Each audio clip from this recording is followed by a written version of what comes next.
30,000 கொடுத்தா கூட காசை வாங்கிக்கோங்க, ஓட்டு போடுங்க, டிவி கேக்கு போடுங்க.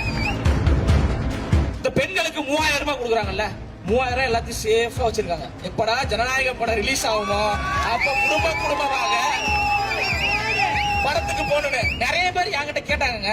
அண்ணா படம் எப்படா ரிலீஸ் ஆகுது? ஏமா இந்த 3,000 ரூபாய் கொடுத்தாங்க கவர்மெண்ட்ல, வாங்கி வச்சிருக்கேன், செலவாயிருமோன்னு பயமா இருக்கு. சீக்கிரம் ரிலீஸ் ஆயிடுச்சுன்னா ஒரு 4 பேர் குடும்பத்தோட போயிடுவேன்.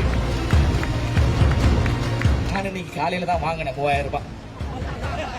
சிரிக்காதீங்க. ஐயா ஸ்டாலின் அவர்கள் வந்து பாக்கெட்ல கையை விட்டு நமக்கு 3,000 கொடுக்கல. திரு உதயநிதி ஸ்டாலின் அவர்கள் ரெட் ஜெயின்ல சம்பாதிச்ச பணத்தை நமக்கு கொடுக்கல.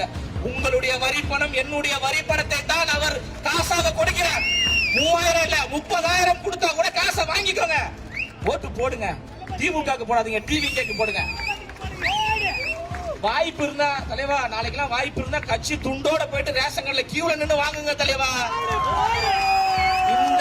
இந்த நேரத்துல மாடம் சூடு சொரணெல்லாம் பார்க்க கூடாது. தரது நம்ம காசு. 3,000 ரூபாய்க்கு எக்ஸ்ட்ரா ஒரு 3,000 ரூபாய் போட்டு 6,000 ரூபாய் கொடுங்க ஐயா ஸ்டாலின் அவர்களே கேளுங்க, தப்பு கிடையாது. நம்மளுடைய காசு தான், தைரியமா வாங்க. நான் வாங்கிட்டேன், மாவட்டம் வாங்கிட்டீங்களா இல்லையா? வாங்கிடுங்க.